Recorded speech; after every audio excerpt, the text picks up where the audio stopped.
thank you everyone for joining us for the Dclinpsy admissions conversation today.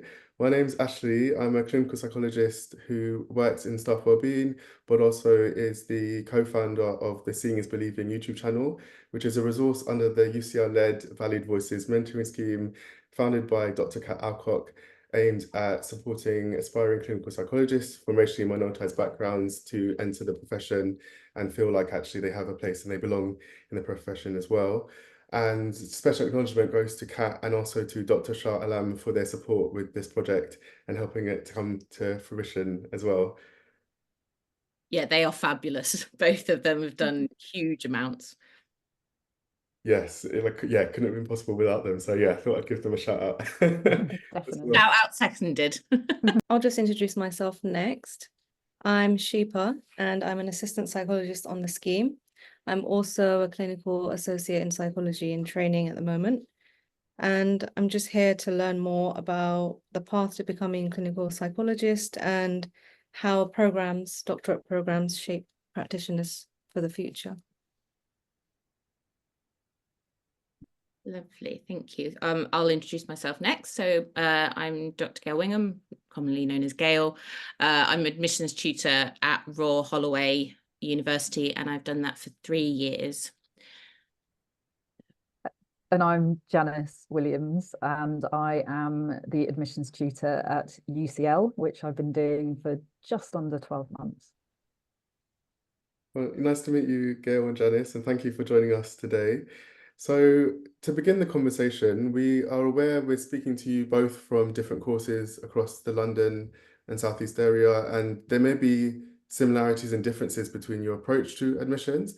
It will be helpful, I imagine, for people watching this video today to kind of learn, how would you describe your course's ethos? Well, I think at Rhul Holloway, we have an ethos that we really welcome people from all different walks of life, all different experience and backgrounds. We're really dedicated. I'm sure UCL is exactly the same, but we're really dedicated to diversifying clinical psychology profession. It's and not just in our admissions process, but in our teaching. We don't just focus on CBT, for example. We've got 2 strands of training. We've got CBT and systemic. We do also do psychodynamic teaching and teaching on a lot of third wave therapies. We've put a lot more energy into teaching and reflective spaces on social identity, ethnicity, lack of equality of access to health and mental health services. Yeah,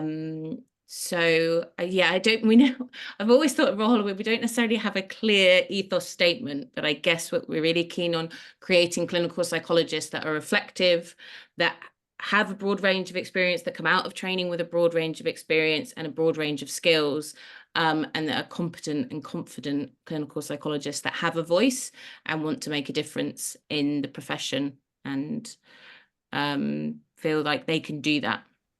From a UCL standpoint, ours is broadly the same, to be honest. Yeah. So it is about training clinical psychologists who are independently minded. So in a similar way, you know, we have a pluralistic ethos. There isn't a emphasis on one particular model or way of being a clinical psychologist. There's a real focus on being sort of scientifically oriented. So being able to take a properly critical view at the evidence base and think about what that actually means for how we practice what we do and who we do it with, but also about, you know, producing compassionate clinicians who can go out there and be committed to anti-discriminatory practices, but also who can go out there and take leadership roles in health services, both at home and also abroad, because we do have an international program for international trainees as well. And so again, there's an emphasis on cultural humility, on leadership skills, developing those.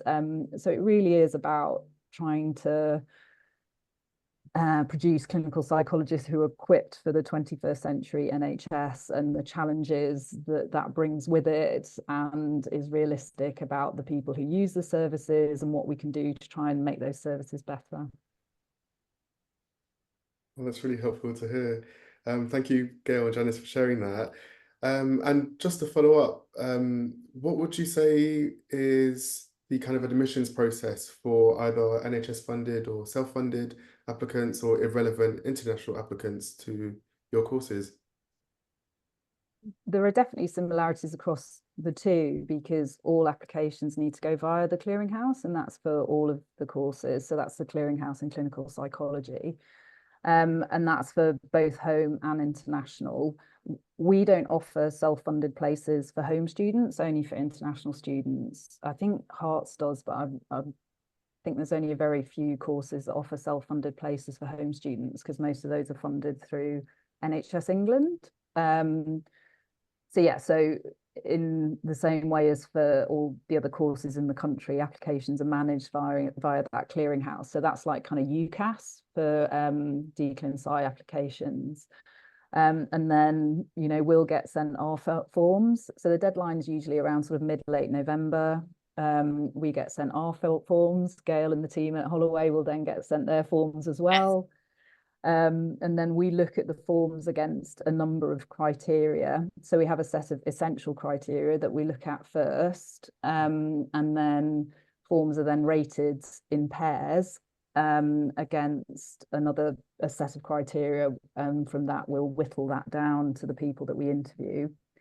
Then we interview, and so that's whittling down about 1,400 applications to about 200. We interview 200 home students. And we select around, at the moment, that's around 85 home students. On the international side, we tend to get about 200 applications. We interview about 20 and have places for 6 of those. So that's kind of broad overview of how we do that process. Oh, thank you. I can imagine it's not an easy process as well. No, it's not an easy process, but you know, we're relatively lucky in that we have a decent sized staff team at UCL, and also we're increasingly using clinical psychologists in the region to help us rate the forms as well. So I think, you know, some of that was necessitated by an increase in number of forms, but actually I think it's a really good thing that we've had to do it, because it means we do have people who are actively practicing as clinical psychologists reviewing the forms with us and for us as well. Yeah, I can imagine that being really helpful. Yeah, we do the same at Rhul Holloway. I think Rhul Holloway and UCL have very similar numbers of applicants, and you know, they are in, it's that last year we were over 1,400. Not that that should dissuade anyone from applying, because I'm hoping that that means that, you know, all of the things we're doing for widening access and promoting applying to clinical psychology is working, unless there's another reason that I've missed.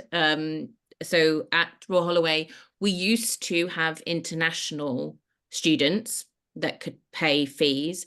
We've stopped that for the time being because of the increased number of places that we've got on the course. We were only having 1 or 2 a year anyway, and we've got 56 NHS funded like home fees status places. We don't allow for people who have the right to work in the UK to self-fund. All of the places are funded by the NHS, and our application process. So in-house, our admissions team look at the forms when they first come in to look at the kind of minimal academic and clinical experience. So do they reach the minimum criteria of, for us, it's a 2-2 or above in a psychology undergrad. We've lowered it from a 2-1 to a 2-2, but if you have a 2-2, you must accompany that with a master's degree in a relevant subject. Because we've thought a lot about leveling the playing field, and you know, not everyone has a great time on undergrad, and sometimes your undergrad result does not reflect your academic abilities. So we wanted to give people an extra chance to prove themselves. If you've got a master's, you are equipped to then start doing a doctorate program. We will funnel those applications off to various clinical psychologists across the region to look more closely at the personal statement, at the clinical experience, although minimum clinical experience, just to slightly backtrack, for us is 1 year's relevant clinical experience, some of which is paid. And again, we've done that so that people who are in a position to take unpaid places like unpaid honorary assistant posts who might be in a more privileged position don't dominate experience by being able to get lots of experience that's unpaid because they're in a position to not be paid for their work. We wanted people who are, you know, anyone who has got clinical experience and is being paid for that. We also don't agree with the exploitation that, you know, used to come with a lot of honorary assistant posts. So fast forward to where I was, we send it out to lots of clinical psychologists in the region, closer look at your references and your personal statement and that other aspects of your form. And at that point, we also use contextual admissions data at Rhul Holloway. So if people are from, for example, their first generation of their family to go to university, or other contextual admission data in the series of questions you're asked when you fill out the form that suggest that you're from minoritized or a background that isn't as privileged as others who are applying for the course, we look into that, and that gives an extra weighting to people to then shuffle through to shortlisting for interview. We have 144 interview places for 56 places themselves for training. And after interview, we also use contextual admissions, ethnicity and gender to use positive action to try and level the playing field. If that makes sense. Do tell me if that didn't make any sense, because I'm so used to saying it and that might sound like jargon. No, but it was also much more detailed than what I said, Gail. I did a great job. I was really jealous. I was like, well, I've got to step it up. But it also just brought to mind that we also apply positive action at 2 key points in the shortlisting and so in terms of deciding who we're going to shortlist for interview, we'll use positive action using ethnicity and disability. So if there are 2 or more than 2 people who are tied for an interview spot, then we'll use positive action at that point in terms of ethnicity and disability. And the same for when we're deciding who'll be offered places and reserve list places, we also use positive action at that point as well. I must admit, we don't use contextual admissions data at the moment. I think we're partly concerned about there's so much intersectionality that comes about within those questions, and I know Kat Alcock in particular has some quite strong views about the use of contextual admissions and not wanting it to dilute some of the good work that's been done around widening access. So we've taken a little bit more of a let's sit back and wait and see view on the use of contextual admissions data. Though we did do a piece of analysis that showed that people who were saying yes to the different contextual admissions questions weren't being disadvantaged at any point in the process. So so that's kind of where we sit on contextual admissions at the moment, but we're very keen on using positive action in terms of ethnicity and disability at the places where we can. And that makes a lot of sense. I think Rhul Holloway, because it is, you know, that we're working with large numbers, but we did do the analysis and we did find that people who answered yes to 2 or more of the contextual admissions questions were disadvantaged. And now that we've flipped that, they're now they have the same equity, have you know, the same probability of getting offered an interview, whereas before they were not, for whatever reason that might be. You know, it's hard to know, but that's why we made the decision to use that. I can imagine it's kind of like figuring out then what is helpful and what's not, and I imagine the process was changed, but then when it results in actually people getting onto training who generally deserve that place, and it considers identity within that, I think that's also really helpful. Yeah, I think it's trying to get the balance between widening access and really being committed to that, but also the standardization of the process.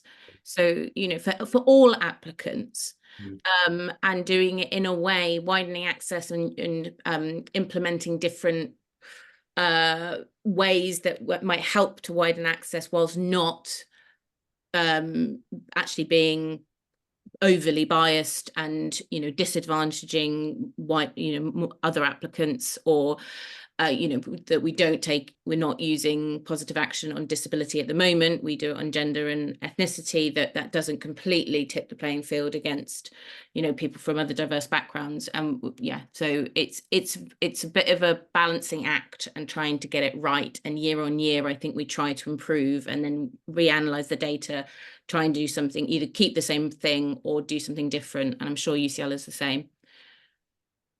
Yeah, and I think in some ways it was for there not to be a disadvantage for people ticking the contextual admissions boxes was, I don't know, in some ways not a relief. I'm not sure if that's quite the right word, but it meant that we could keep our focus where we felt it kind of needed to be. And I guess there were some quite serious concerns about the intersectionality and what that might do.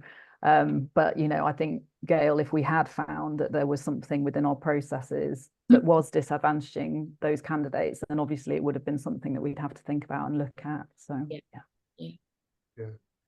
It's reassuring to know a lot of thinking is done about this. Sorry, Ashley. Oh, But yeah, it's really nice to hear. It sounds like different courses have really thought about how to manage giving people a chance but not disadvantaging others at the same time. I think the thing is we want it to be as fair as possible. And it can be really hard to manage that, as you know, both of the courses are handling 1,400 applications and, you know, and all of that process is still done by hand. You know, we're certainly not outsourcing any of it to AI or, you know, anything like that. So all of it's done by hand, and that means we need to be really, really careful that it's as fair as possible, so that no matter whose desk the form lands on, that candidate has got a, you know, a fair chance to make it onto a shortlist for interview, or, you know, once they're in front of an interview panel, that they've got a chance to make it on a list for being offered a place or a reserved place. It's massively, massively important that it's as fair as possible. Thinking about kind of fairness and just making an acknowledgement, many aspiring clinical psychologists from racially minoritized backgrounds may possibly feel discouraged by the lack of visible diversity in both the profession and the staff teams on clinical psychology doctorate courses. And it probably is worth acknowledging that this may happen in even today's video. So we wondered, how does your course work to create a more inclusive and supportive environment for trainees, and particularly from those from underrepresented backgrounds? So I thought I'd have a little look at the data. And it's interesting because we've just been talking about how we use data. And so I was looking at the data that we're given from the clearinghouse that tells us about the people that applied to us as a course, that applied to all the courses. We don't see all the individual courses data, but they do send us the data for all of the courses aggregated. And that there has been a definite shift, both in terms of the number of people, I'm going to call them non-white populations just because of the way the data is reported. So if we look at 2018 for UCL, around 25% of home fee applicants were from non-white populations. And by 2023, that had increased to 35%. So there'd been a real shift there. And if we look at the figures, so that's applications. And then in terms of acceptances, it's gone up from 17% in 2018 to 31% in 2023. So that's for UCL. And then across overall for the NHS courses, that's gone up from 20% of applicants in 2018 to 27% in 2023. And for acceptances, from 14% to 24%. So there has been a shift in terms of the numbers applying and also the numbers getting onto training. And obviously, to be honest, that's so much down to the work, Ashley, that you've done and Kat's done, and the Valuing Voices scheme and Seeing is Believing, and all of those initiatives that have been going on, and the widening access initiatives that have been going on around the country. So there has been a shift in terms of both the numbers applying, but also the numbers getting onto training. And obviously that's incredibly pleasing.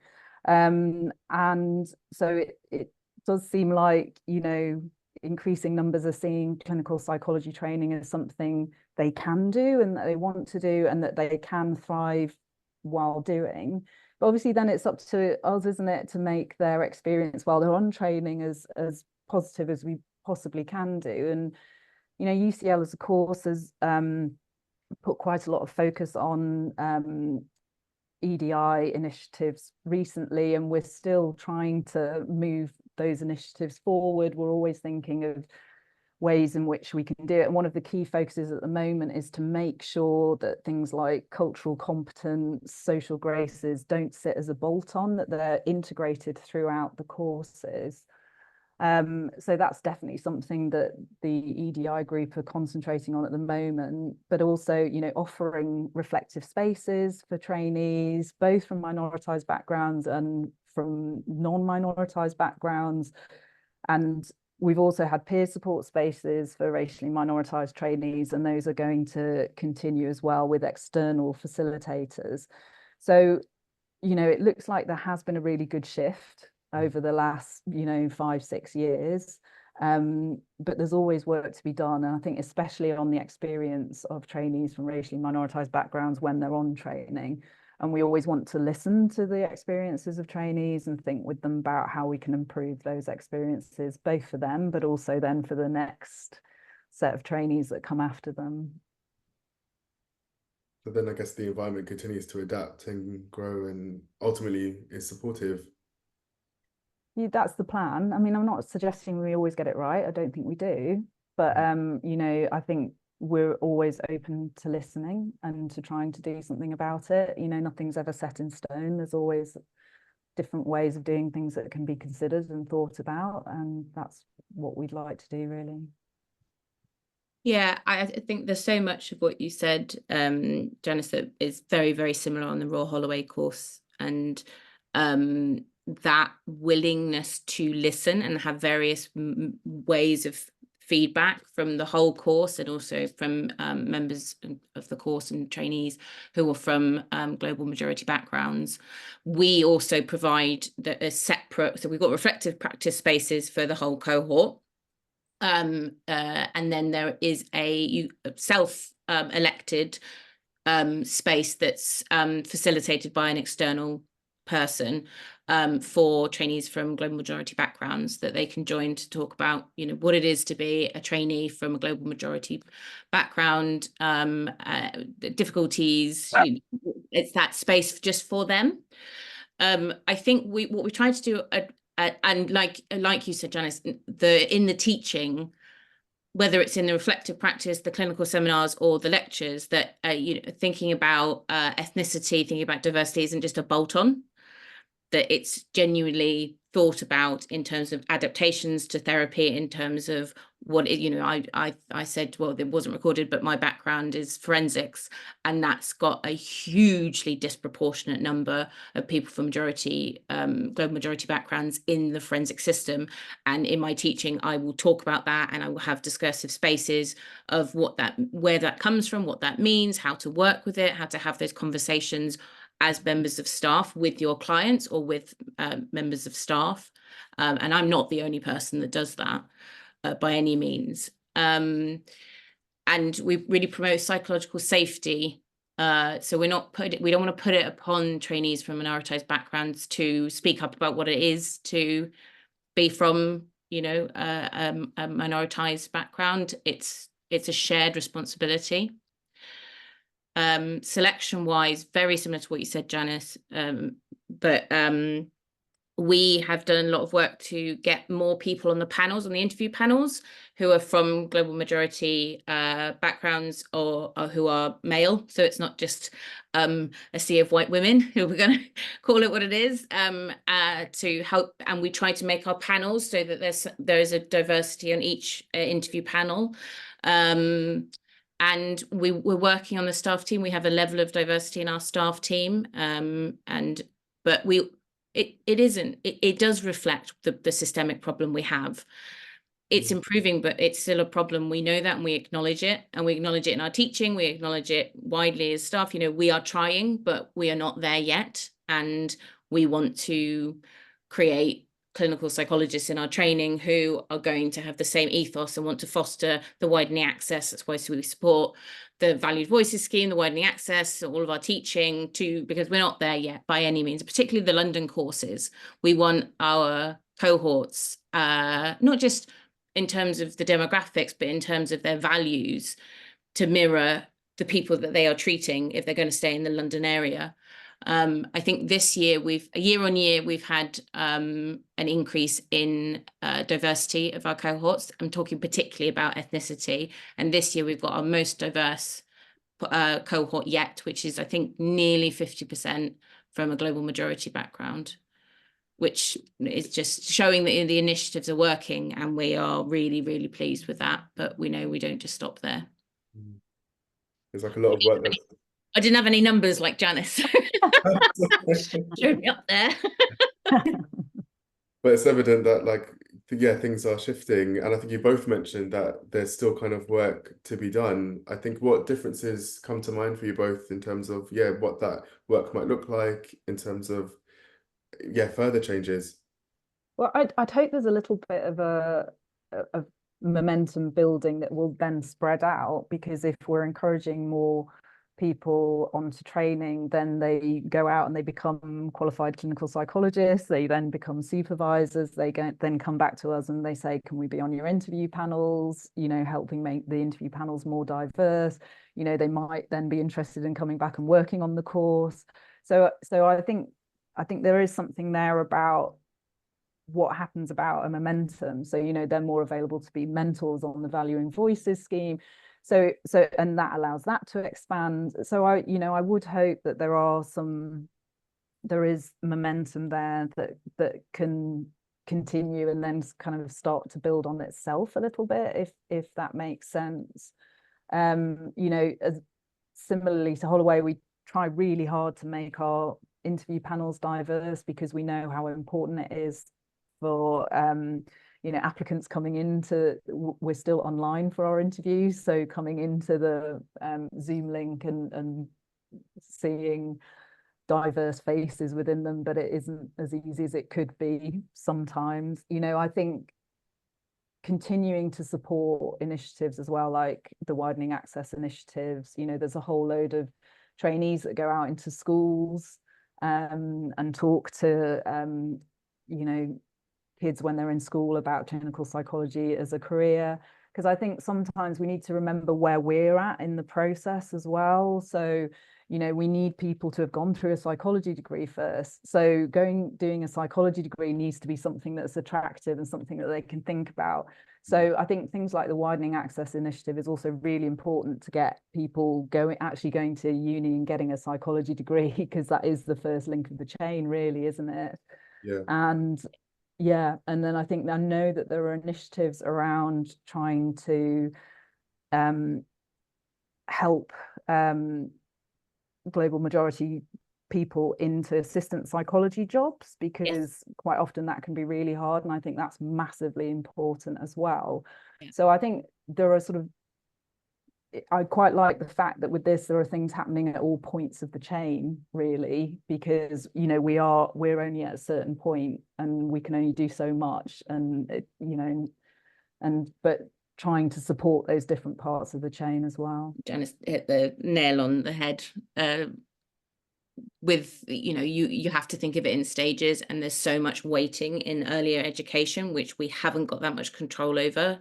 As on training programs, we can try and foster clinical psychologists that then will go on to support the initiatives that, you know, stretch back to outreach to schools, to improvement of representation for undergrad. With Rhul Holloway, we're going to go out to more undergraduate courses as well as schools to go, you know, this is a profession from people from global majority backgrounds, as well as it is, you know, the rhetoric that it's just middle class white women who get on, which is nonsense. I was going to swear then, but I didn't. Well done me. Yeah, there is more work to be done. We acknowledge it, and it's stage by stage. And it's sort of in that wide, looking at it from lots of different angles and lots of different stages of where inequality sits and exists. It also made me think, actually, because I did look at I was looking at a couple of the Seeing is Believing videos, and I'm sorry, I can't remember the person's name, but she was from a South Asian background, and she was saying she had to fight really hard against her parents because they wanted to be a doctor or a lawyer, and, you know, kind of more traditional or type of roles that they might go into. And I do think there is something potentially there about where clinical psychology sits within a kind of view about professional people. I think, though we're paid incredibly well by NHS standards, if you think about what we actually have to put in to getting to the point at which we call ourselves clinical psychologists, compared to, say, somebody who goes to work for a law firm or, you know, somewhere else, I do wonder sometimes if that gets in the way a little bit. And I think especially if we think about, you know, students coming out of university now with so much debt, it's just ridiculous. And, you know, having to potentially make some of those decisions about where do I want to go with this, and maybe having to think about, I need to go somewhere where I can be paid more money than I might make as a clinical psychologist. So I think there's all sorts of things that can act as barriers and can act as kind of brakes on the progress that is being made, that are manifestly outside our control, but I do think, you know, do sit there in the background when people are making the sorts of decisions about, you know, what they want to do at university, then what they want to do with that, you know, through to applying for clinical psychology training. And of course, we're lucky because the training is both paid for and trainees are salaried members of the NHS, and I think that gives us a fantastic advantage.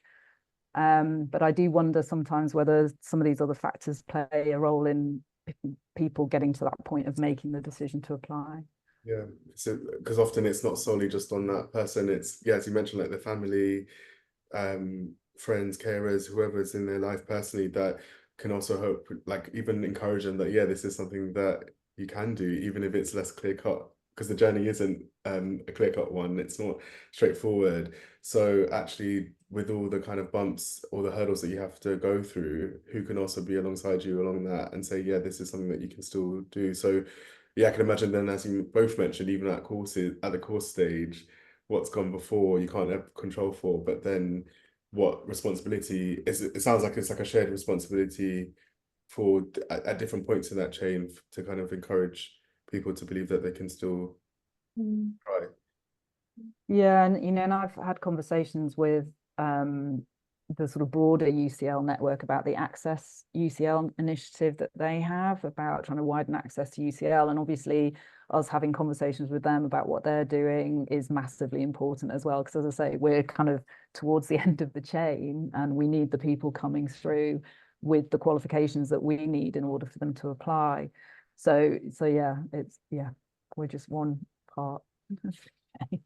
But we try and have conversations around, you know, the different bits of it, and helpful conversations, hopefully, and support what we can where we can. For example, the trainees going into secondary schools to talk about psychology as a profession at that point before they're even applying to university. And that, I can imagine, being really inspiring as well. Well, we hope. Hopefully, that's the aim. Yeah, that's the aim. Fingers crossed. Yes. Or it's like, oh, this is not for me. Which is Well, no, thank you very much. Yeah. I guess given that, is there kind of any, like, a brief message that you would like to share with any racially minoritized applicants who are watching this video who may not see themselves reflected in the current staff teams or in the trainee cohorts? We want you. Please apply. You know, you will make as brilliant a psychologist as anyone else, if not better, having had the experiences that you've had, and connect with your clients brilliantly. So yeah, please, I can understand being dissuaded, but we wholeheartedly want people from global majority backgrounds to apply to us, and I'm sure UCL feel exactly the same. So we do. I've just got some things going on in the background, but I wholeheartedly endorse that as a message. You know, I think it's incredibly important. Yeah. So yeah, wholeheartedly endorse it. Thank you both. So I'm now going to hand it over to Shipa, who's got some questions to ask as well. Okay, well, on the scheme through speaking to aspiring psychologists and from a survey we've done, we've come to realize there can be a lot of myths about the admission process. And we were just wondering if there's anything that you'd like to clear up that might be helpful for aspiring psychologists to know. Well, I've just been, yes, having this conversation for other reasons. One of the biggest myths, or I think rumors that goes around, that it matters how many times you've applied. Oh. It doesn't at all. Especially, I mean, I don't know any course that checks who applied last year to who applied the next year, especially when you're dealing with the numbers that UCL and Holloway deal with. And if anything, you know, the more times you've applied, each year you've gained more experience. It's really common to have multiple years. It took me 4 years to get in, and I was actually on the lower side when I joined and I did my training. I did my training at UCL. And I was fairly quick to go in, and it was a bit of a baptism of fire, where there was lots of people that had, you know, 6, 7 years of experience, so were really, really good and had the much more experience than me at actually being a clinical psychologist. And that was all into their credit. You know, we don't be disheartened if you don't get in, and don't not reapply to the same course, especially if you got an interview, and especially if you got reservation, like a reserve place for once you've done an interview, if you've got a reserve place for a place. Well, I personally phone those applicants to give them advice on their interview so that they reapply, because we want them. We just, you know, the numbers were high and they didn't get the place that year. So that's one of the biggest myths that I think people say, oh, you know, there's some kind of database that bleeps with a massive red alert if someone's reapplied multiple times, and it's nonsense. No, that's the same with us. We don't keep track of whether somebody's applied before. Probably can't keep track. No, we don't keep track of whether somebody's applied before. So it definitely doesn't matter how many times you've applied. I guess the only thing I'd say is, you know, make sure you redo those personal statements. Yeah. And make sure you really reflect on what you have learned since you last put your personal statement together. So don't, you know, yeah, I don't know about other myths really. I did look at the presentation actually from the focus group she'd done, and there were quite a lot on there. So I don't know if you thought there were particular ones that stood out for you that it might be helpful for us to address. I think there was one about you need a master's. I guess we would say you don't need a master's. The only time so we've got slightly different academic criteria to Royal Holloway. So we look for people to have scored 67% on their undergrad psychology degree, or the one that gives them GBC. And if they don't have that, if there were mitigating circumstances, so a particular reason why that doesn't reflect their academic potential, then we ask them to explain that on the form, and also ask their academic referee to comment on it. But the other option then, if you haven't scored a 67, is if you've then scored a 67 in a master's, then we'll include that. But that's the only time that you'd need a master's. You know, if you've scored a 67 on your undergrad, you certainly don't need a master's.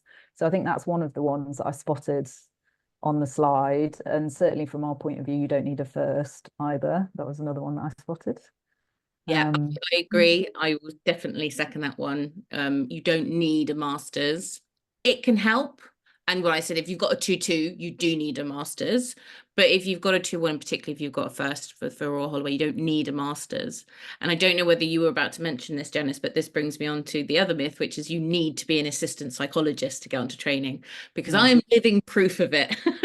I didn't have a master's, nor was I ever an assistant psychologist. I was a healthcare assistant for 2 years, and I was a research assistant for 2 years, and that was plenty enough to get me on. Like I said, I was a bit early and could have done with more experience, but you don't have to have those jobs. And I think you were saying before we started recording, Janice, weren't you, that actually sometimes it's harder to get into the assistant psychologist post than it is to get into training, because they're so competitive and the number of applicants are so high. Yeah, and that's because lots of those posts were cut back during austerity. Yeah.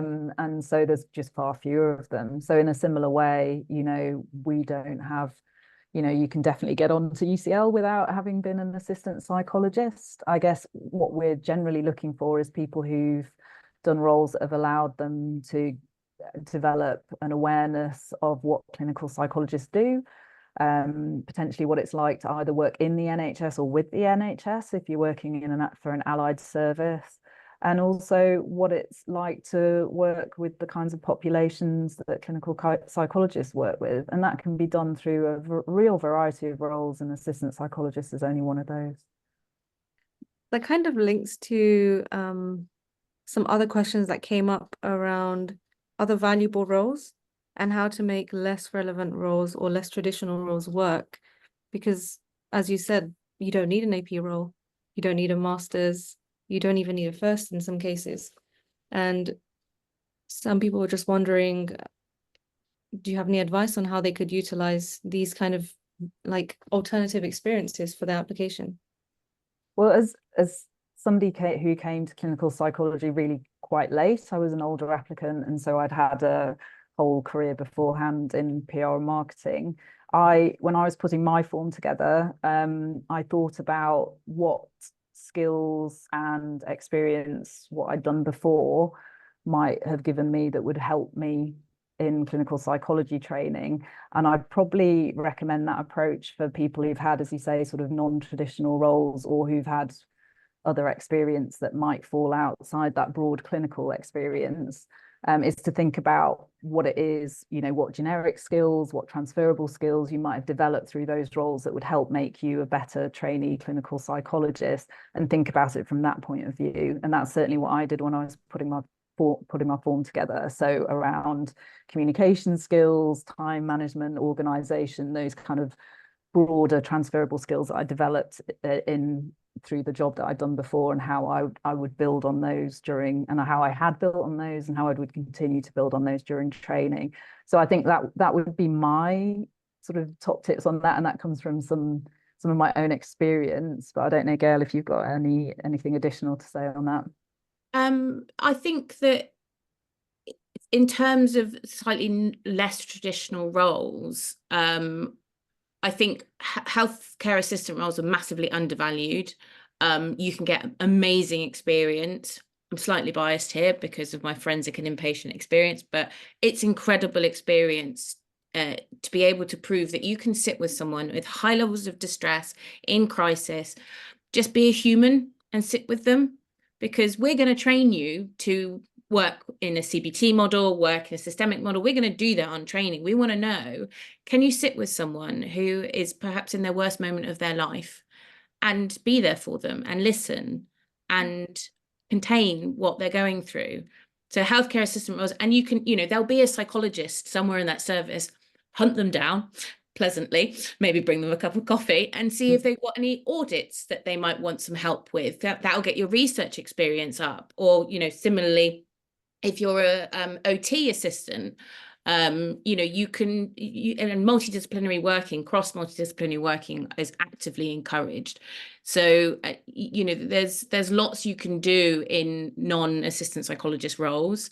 I think research assistant, people are scared of research a little bit more so, but they are, I mean, I loved my research assistant job, and I did it with a clinical population. I worked with people with persecutory delusions, and I loved that job. And it gave me a real insight into what it is to run a randomized control trial. Obviously, I wasn't running it. No one should give me that responsibility, but I was part of a team that was doing that. And that's brilliant experience. Similarly, working for the third sector, working for charities, actually, you have a lot more scope to bring in initiatives, because the NHS is a much more, it's got a seriously robust structure, as it should. But you at a lower level have less voice, or less you can implement less change. Whereas if you're, for example, I am a trustee for one of the London Mine charities, and people who work for there can go, should we try and do a group that is doing kind of DBT skills, or should we do this? And that's taken and that's more listened to. So you can actually get more skills in a third sector organization like Mind, or one of the many charities that are out there, and build your experience more so than you would in a traditional NHS role. is my advice. Really helpful to know. And I think sometimes it's easy to forget the simplicity of like being there for someone and how powerful it can be when someone's in distress, and how a lot of the applicants already have those skills. Yeah, absolutely. And I think for a lot of people are just coming out of their undergrad or their masters, like, how do I get a job when the job wants me to have experience? And it's kind of, there's a bit of a catch-22 situation going on for many people. I'll go back to healthcare facilitators, but there are lots of those going. It is really, really common for people who are interested in clinical psychology to take those roles, to work in them for about a year or so and move on. But you have such valuable skill sets in that setting. And similarly, you know, volunteering for Sane Line, volunteering from Samaritans, volunteering for Rape Crisis, all of those kinds of organizations, giving a little bit of your time where you're gaining skills in just being with someone and helping them through a difficulty, because that's such a core skill to being a clinical psychologist. The nuances and the skills in certain types of therapy can come later in training, but knowing that you can be there for someone and that you can tolerate it, that is the job for you, that it inspires you, that helping people is, you know, that affirms that you want to do this. There's no point in landing yourself in clinical psychology and going, oh, good God, this is awful. Why am I doing this? You know, all of those experiences not only help you get into the assistant psychologist role, research assistant roles, etc., but they actually show you, do I like this? Is it too much for me, or is it absolutely what I want to do for the rest of my life? And, you know, I think that's imperative experience to have. Yeah, for anyone. Thank you for sharing that. You're welcome. So just going on to the next question, as a course, what do you think might make an application typically stand out where you would think this person's ready to train? Ooh, interesting question. What I was thinking was definitely one of the things. Obviously, there are a number of things that we're looking for in terms of meeting those kind of minimum criteria. And it was interesting when we were talking about myths before. I would always recommend people go to the course information that's on the Clearinghouse website. So if you're thinking, you know, if somebody tells you that so-and-so course needs you to have a first, the information's on there. So I would definitely recommend people going to either the course websites or to the Clearinghouse website, because they've got information about each of the courses. And now I've forgotten what I was trying to say. So in terms of an application, obviously there are things that we're looking for that we need you to have, so that in terms of meeting those essential criteria. But once you've done that, I'm thinking particularly when I'm looking through people's personal statements, especially because I've already got a list of what you've done. I've got a list of all the jobs that you've done. I've got a list of how long you did them for, and I've got a list of what your key responsibilities were. What I therefore don't want to see in the personal statement is all that regurgitated again. So when people are putting personal statements together, I'd really encourage them to really sit back and think about what it is that they have done and what it is that they've learned from that, and really sit and reflect on how they think that means that they think that they're ready for clinical training, and then think about how you can best communicate that to me as the person that's reading the personal statement. So for me, it really is that standing back from what you've done and really thinking about what I've learned from it and how has it got me to the point where I think I'm ready for clinical training. As part of that, I would always get somebody else to read your personal statement. I think we are really bad at selling ourselves. And I think getting somebody who knows you fairly well and who will be less reticent about singing your praises than you might be about yourself, getting them to read it and go, but what about this? You haven't mentioned this. You've been really, you've been a bit too humble about this thing because it was amazing and you did really well. I would always, it might feel quite exposing to show your personal statement to somebody else. But, you know, and especially if you do have links, so you've got a mentor or you know somebody who's been through training, that's absolutely brilliant. But even if you don't have that, get somebody who knows you to read it through. Make sure that you're selling yourself to us as well as you possibly can. And as I say, really showing us that you think you're ready for clinical training and why. So those are a couple of things that really I look for when I'm looking through the form is I look at that personal statement and I want to see that ability to reflect on what's happened. Don't just tell me what you've done, because I can already see that. I have a slight, I almost entirely agree, with the exception of if there's anything in, because you've got your list of where you've worked and you might put some key responsibilities, but I think it's really making it pop out and shine and being really clear that you've got experience in, for example, individual therapy and group therapy, or this type of therapy, CBT therapy and DBT therapy, or what the breadth and depth of your experience. Have you done, what stands out for me especially is if people have done training, you know, they've taken charge of doing training for people, or they've run CBPD events for their team, which you wouldn't necessarily pick up in seeing where have they worked. So I think making it really clear, I know that slightly goes against what you said, Janice, but when I'm looking through it, I need that information to pop out. And then I want to see the reflections on what you've learned, either what you've learned in terms of a psychological theory, or you've applied a psychological theory to help understand the work you've done, or what you've learned about yourself, or what you've learned about the system, the NHS system or the mental health system. Reflecting on working with diversity, I think with Rhul Holloway is key, which wouldn't necessarily stand out in your list of where you've worked.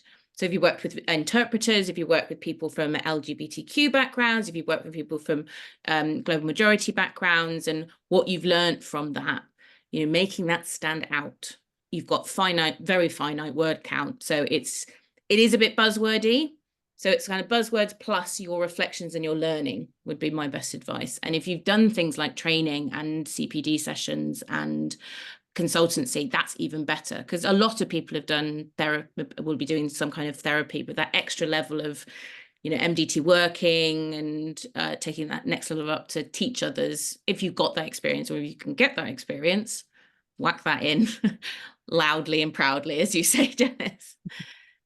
Yeah, because there could be a temptation to maybe feel like, oh, I need to sound like Humble. someone else, or like not hone in on actually your unique experiences. But yeah, it sounds like it's so important to actually draw from your own reflections and what you've actually learned, and why is it that you're then ready to train. Yeah, because I think otherwise, you know, there are lots of similarities between lots of the people that apply to us, and for me it's that extra bit that makes people stand out. It's, you know, what they've learned from that and how they can reflect with it. Yeah, reflection sounds really important. Okay, well, there's just one more add-on question, but some future applicants are wondering, if they've been unsuccessful the first time, what should they do differently the next time? I know we've kind of touched on this. Well, yes, and it's difficult depending on what stage they were unsuccessful. So if they got a straight no, it's hard to get feedback from you won't get feedback from the course.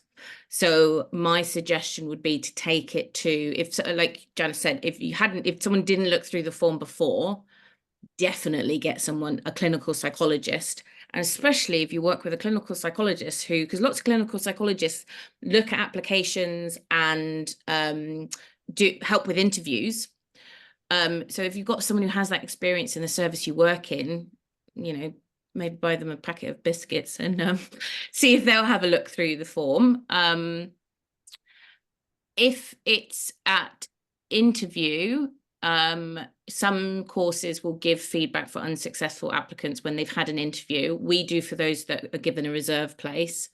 So that will give you a bit of a hint on what to do differently. But don't forget that even if you're unsuccessful one year, when you next apply, you've got a whole another year's experience. Whether you change jobs or whether you stay in the job, but you hunt for more kind of diversity of experience, especially if you've listened to this and you've just taken heed of what we've suggested, you're going to add that in next time. And we count it that your experience. So even if you've just started a post in November and you're applying, because that's when the applications are due in, we will assume that you will be in that post until September when you start. So we count experience as being you know, up to the point of starting the doctorate, which would be in September. So even if you just started something, put it on there. If you were unsuccessful but you've just picked up something different, or you pick up something different really close to application hand-in time, still put it on, because it will be noted. Just going to say, I think, you know, I think some people might find it heartening that, you know, they can start again almost from scratch because we don't look back at previous applications. I know some other applicants find that really frustrating, especially if they got an interview and they might not get an interview next time. And if you think about some of the numbers that we talked about at the start, that might help explain why. And every, you know, group of applications that come forward, yes, there'll be some people who are reapplying, but there'll be a whole load of new people who are coming into the applicant pool as well. So I think sometimes people can find it frustrating that, especially if they got an interview but didn't get a place, that doesn't count for anything next time. If you do get an interview at UCL, we give everybody, apart from those that we offer places, because they've done their bit, we give everybody feedback. And, you know, I definitely know that, for instance, some of the feedback that I've given to people who've come from interviews, especially if they've worked in the same role, say for 3 years, is if you can, think about trying to diversify your experience, because sometimes you can see that in an interview because they can answer questions, particularly about the type of context that they work in, but find it harder to think about the wider issues and the wider context. And so that means some of the interview questions can throw them. So some of the feedback might be, think about diversifying your experience a little bit if you can, because obviously we completely recognize that that's, you know, that's not that easy for some people. So that might sometimes be the feedback. But I guess the other thing would just be about, is there anywhere else for this application cycle that you can get some support and help with your application? Whether it's somebody at work or whether through one of the mentoring schemes, or whether you can keep an eye on social media, because sometimes you do see clinical psychologists just randomly offering to support and read through application forms on Twitter and things like that. So are there sources of support that you can get to make this year's application the very best that it can be for this year? Yeah, having a second set of eyes and networking as well can be really good and as I say, even if you don't have a clinical psychologist in your network, because lots of people don't, just get anybody else to look at it. You know, even picking up on typos. I know it sounds basic, but you know, it does, as somebody who's reading all these forms, if you notice typos, it does make you think, okay, what does that tell me about attention to detail? You know, unless there's a specific reason for it, which, you know, might be later in the form. But, you know, so if you don't have a clinical psychologist in your network, think about showing it to somebody who knows you well, who you've talked to about what you've been doing, who can help you really bring out what it is from what you're doing that makes you a good candidate for training. Okay, thank you. I'll hand over to Ashley.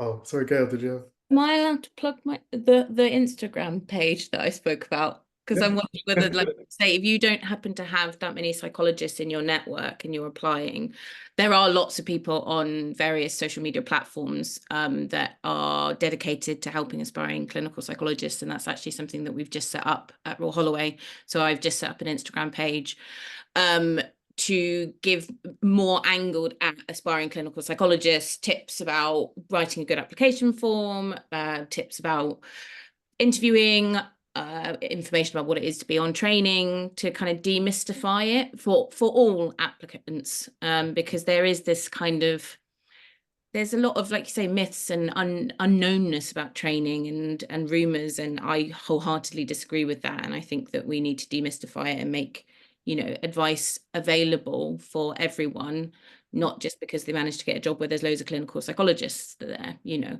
So I won't give the handle, but Rhul Holloway do have the Dclinpsy page, which you're very welcome to follow. Would you want us to share? You see my shiny face. I've only just set it up, but it's doing quite well. Yeah, you can share the handle with you. I need to remember what it is. This is how unsocial media I am. So it's Rhul_Holloway_Dclinpsy. Great. Thank you. Yeah, and you see my lovely face talking at you about, well, basically it's this, but in shorter 3-minute forms. Which I can imagine is so helpful when that kind of advice or just seeing somebody talk about the process is Yeah. incredible. Yeah, who's in the know as well, because there's lots of psychologists that are fantastic psychologists in the NHS, but it's very different in the world of being on the program and how admissions work. And, you know, other psychologists may not know that, which is why we wanted to set this up to kind of lift the veil a bit. And just like this, the purpose of this YouTube video is doing exactly what I want to do. And we want to do at Rhul Holloway, which is lift the veil a bit on the process of how to get into training and what training looks like. But yeah, thank you so much. It's been a really valuable and rich discussion so far. And I feel like even what you just said, Gail, around kind of lifting the veil, it feels like this is happening even in this moment. So yeah, thank you both for discussing the various topics that you have so far. We just have a few more questions that we thought would be helpful to take the conversation next. And we've spoken a little bit about actually thinking around identity and trying to kind of allow people to feel like they can draw on their rich experiences of who they are and the work experiences that they have.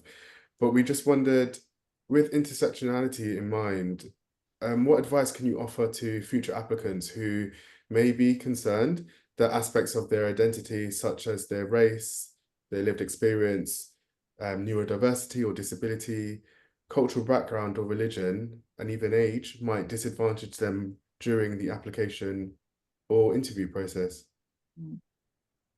Well, I'd say straight off the bat, it does not disadvantage them in any way, shape, or form. And I can understand the fears behind that. And therefore, some people choose not to disclose. But like Janice and I both said, that we are using contextual admissions data at Rhul Holloway, or a positive action, because we want diversity. Of all sorts, like you say, not just ethnicity, but neurodiversity, lived experience. I'm a lived experience psychologist. I'm open about that. I talk about that on day 1 and 2 of training, which is starting next Monday. And I really think, and we have a lot of expert by experience that come in to do our teaching, you know, that's such a vital attribute to have as a clinical psychologist. Now, whether you choose to put that on the form or not is up to you. If you talk about lived experience, or whether you choose to mention it in an interview, is your choice. But please don't think that it would ever disadvantage you, because it doesn't. It really, really doesn't. If anything, it gives you a richness of experience that will be so valuable to our profession, that we want on board our training programs. I don't really have anything to add to that, other than to kind of reiterate that at that point, that it is a choice for people, you know, so it won't disadvantage people, but also, you know, if it's something that people don't want to talk about in the application form, they don't have to talk about it. You know, I do feel that it should be a choice. If there's something, if it's something that you do want to include, if you think it's important to include, and you feel comfortable and confident doing that, then please do, but don't feel like you have to. But if you do choose, as Gail says, it will be received as it's intended, and it certainly won't disadvantage you in the process. Yeah, thank you both for sharing that. And I know we mentioned contextual admissions or positive action initiatives, but also kind of support for trainees whilst they're on the course. And there's been kind of like lots of research articles by either like aspiring clinical psychologists or trainees or qualified psychologists about the actual journey of application itself and the kind of barriers or challenges that exist within that. And obviously the admissions process has to be standardized in some way, but I wondered, do you feel like as a course you're having conversations about the challenges or barriers that may particularly apply for people from racially minoritized or global majority backgrounds? Yeah, we definitely do. We think about it when it comes to when we're thinking about people's references, for example, because it might be that some people don't have access to potentially, say, a clinical psychologist who can act as a referee. And so we don't privilege clinical psychology referees, for example. So yeah, we try really hard to think about different points in the process. And I think, you know, as Gail said, when you were talking earlier, Gail, about the clinical experience criterion that you've got, in a similar way, having been a little bit woolly about amounts of clinical experience, we've also moved to a position where we're being a bit more specific. So we're looking for 12 months full-time equivalent, but we've said that at least 6 months of that has to be paid, and that is to try not to give advantage to those who are in a position that they can accept honorary positions. So they've got financial backing from family or other sources so that they're able to take on those honorary positions. So we do think about it very hard at different parts of the process. And there's always things that we can tweak and make better. And, you know, in some ways, if people spot things that we might be able to do better, then I'm always willing to listen to that.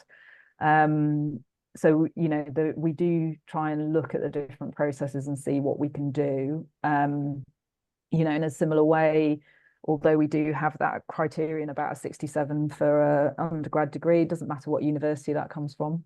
Really doesn't matter. Yeah, same at Holloway.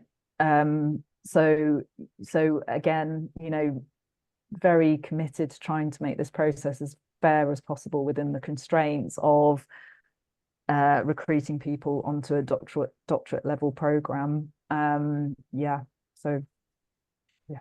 And I think you'll probably have something similar to what we have at Royal Holloway, Janice, which is we've got an EDIAR, so Equity, Diversity, Inclusivity and Anti-Racism working group that's staff from all aspects. So the clinical tutors have a representative, the research tutors have a representative, the selection tutors have a representative, that's me, the academic tutors have a representative, and we meet as staff once a month to discuss. We generally have a different focus. So whether it's the research focus, what more can we do around EDI in our research? What more can we do in selection? What more can we do on clinical placement? So we've recently been reshaping our MPR, which is mid-placement review forms, to be focusing in more on inclusivity and equity and diversity, not just the experience that the trainees are getting with their clients, but also what is the experience of the trainees on their placement, particularly if they're from a minoritised background. And that's being checked in on properly by the MPR visitor.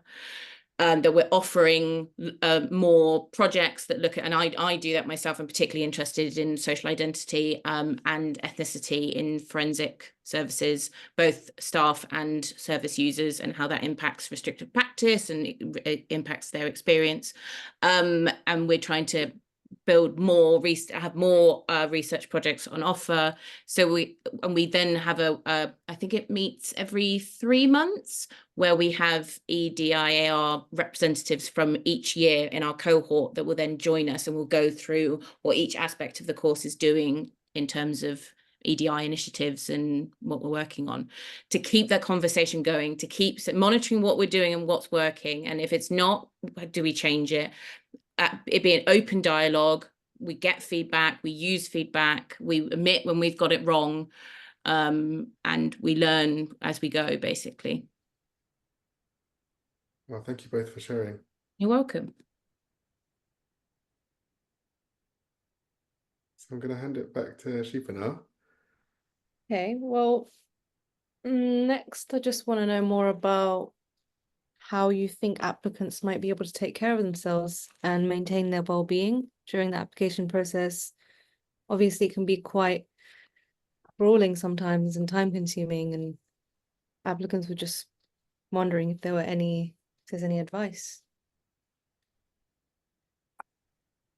I think something that's definitely come to the fore, definitely since I was applying, and that's now just over 10 years ago when I did the successful application, is the emergence of groups on social media. And I think they're a real double-edged sword.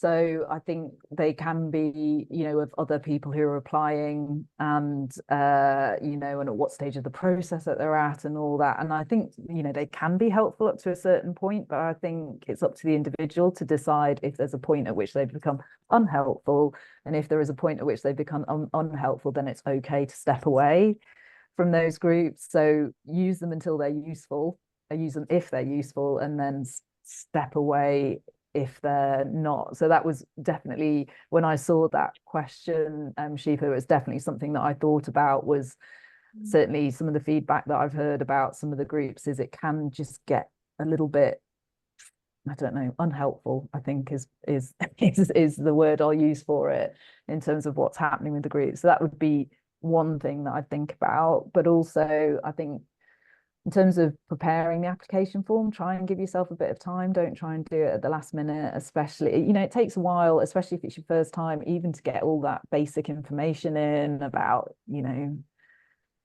your jobs, your qualifications, you know, all that kind of stuff. And the personal statement definitely needs a bit of time and a bit of space to kind of write a draft, sit and think about it, come back to it, etc. So, you know, have a look at what the deadline is and then work your way backwards and make sure that you've given yourself enough time. So those were a couple of things that came to my mind. Gail, I'm sure you've got some thoughts. Your first point, I was that exactly the same. So back in the day, you might remember this because we qualified around the same time. It was the Dclinpsy forum website, and you say unhelpful. I would say an echo chamber of doom and anxiety, because there's just so much there, and a lot of it is opinion or conjecture, and you know, there might be some hints or tips, but mostly it just, you go in and you just feel anxious because most of the people who are posting are people who are like, I've done this, it's like, the kind of the people who post are more like that person, you know, when you've just sat an exam and you come out and there's that one person going, well, did you do this? Did you do that? Did you? I think I answered, and you're just going, go away. Yeah, don't talk that, apply that, and you can actually go away from them. Apply that to those kind of platforms. And similarly, you know, if you're in an environment where there are a lot of assistant psychologists or a lot of people trying to go into training and they're super supportive of you, lovely. If there's an air of competition, just try and just place that somewhere and be as compassionate to yourself as possible, because it can become all about getting onto clinical psychology. And I know that it is so important to people, and it is a brilliant job. I love my job. But I have a life outside of it.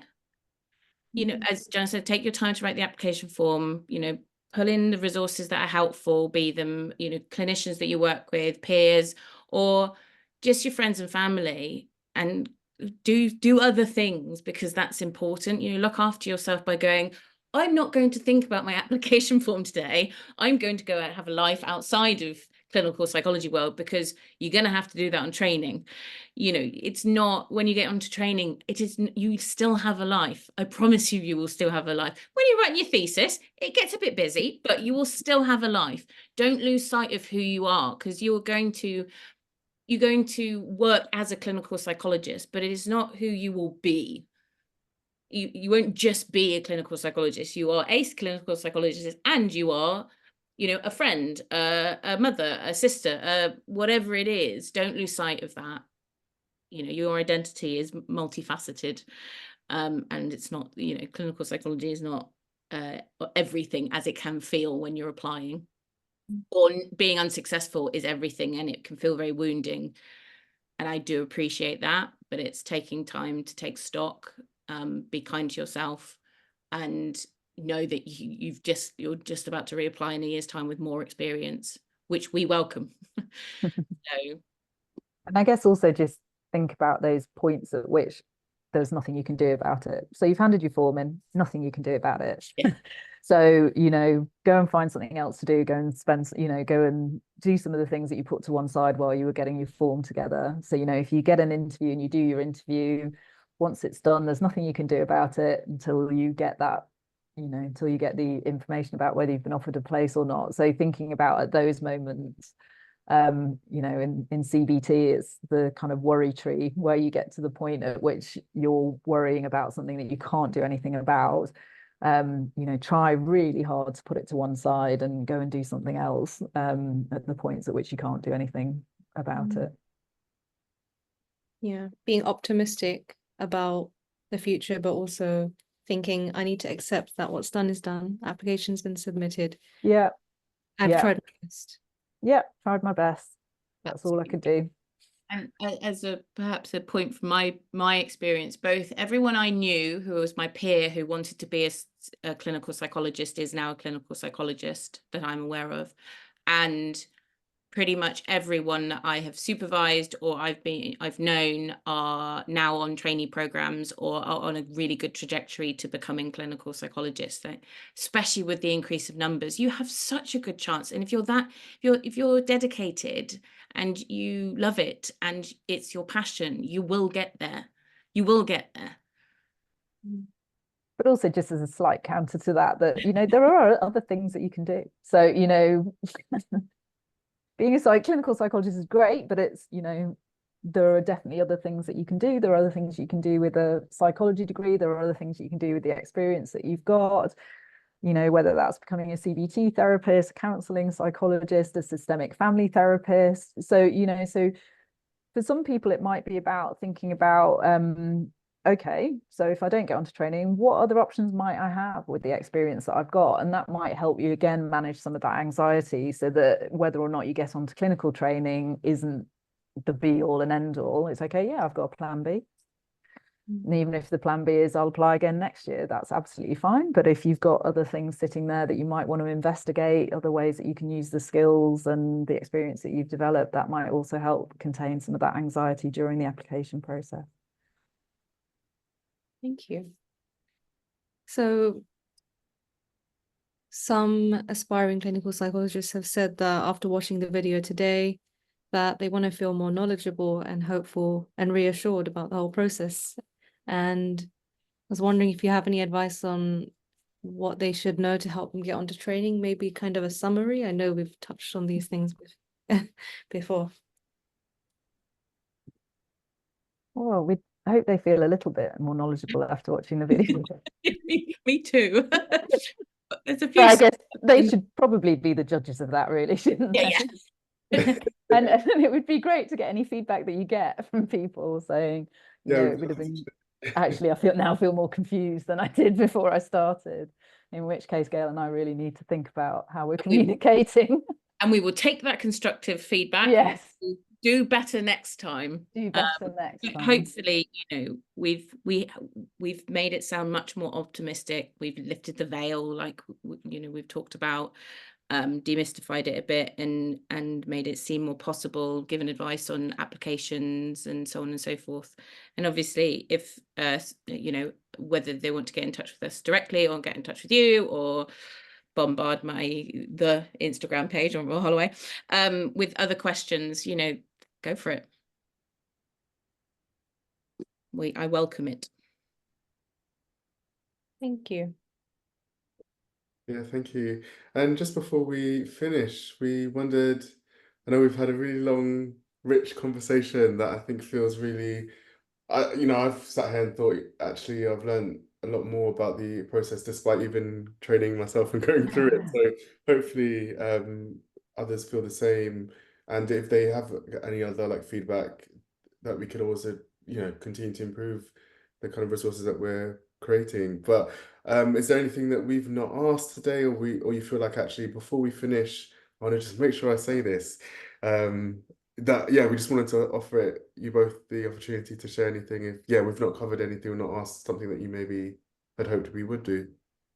I guess I just wanted to make the point that, you know, we've talked quite a lot about things that we're already doing to try and improve things, but I don't want anybody watching this to feel like we're being complacent at all, because we're definitely not. We know that while good inroads have been made, there's still a lot of work to be done, and so that I guess I didn't want anybody to come away from this, you know, feeling like we think we've done our job. We don't at all. There's always things that can be done, and there's always things that we're looking to be done to make things better, both in terms of encouraging racially minoritized trainees into training, but also making their experience while they're on training as positive as possible. So I just wanted to make sure that, you know, by talking about lots of the initiatives that we've got and things that we're already doing to try and make things as fair as we think is possible right now, that doesn't mean we're complacent. We're always looking for ways that we can improve the process and ways that we can get feedback from people to improve that process as well. That's really helpful to hear. Absolutely seconded. And, you know, thank you to you both for giving us the opportunity to talk about this and to put it on a platform where it gets to be heard and seen by all. If, you know, if we signpost people correctly to it, you know, that's on you. So thank you very much for giving us this opportunity. Oh, you're welcome. I think it's been helpful, and I think that point around actually not being complacent, because it's one thing, I think, making the decision to apply, but you don't know what it's going to be like when you get there. But that there's a hope that the course that you apply to and you are fortunate enough to train at then is actually going to consider your voice, consider your feedback, consider actually who you are, so that you don't get that part of yourself or parts of yourself lost in the process through the application and through the interview and then being on the course. I think that's so important, because sometimes that can happen and it can feel like, actually, do I have to shape myself into someone that maybe the course wants me to be? But it's helpful to know that actually it's about an ongoing process of feedback and change, and that is a constant thing, is, I think, helpful to know at this point. Yeah, we definitely know we don't get it right all the time. So, you know, we definitely need to, and we are open to having those conversations and looking at ways that we can do things better. Well, great. Well, yeah, thank you so much for the conversation today. And we went in lots of different directions, but it's ultimately felt like a rich and fruitful discussion.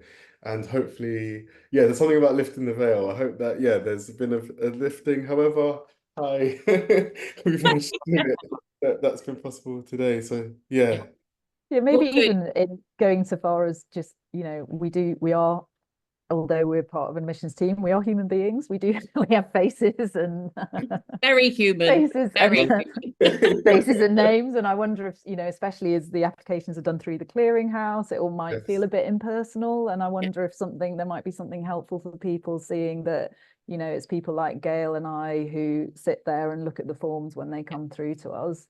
I wonder if that might be a little bit helpful as well, that we're no longer a kind of faceless process. Absolutely. I think that, I hope that helps. Well, thank you again. You're welcome. It's been a pleasure. Yeah, it really has.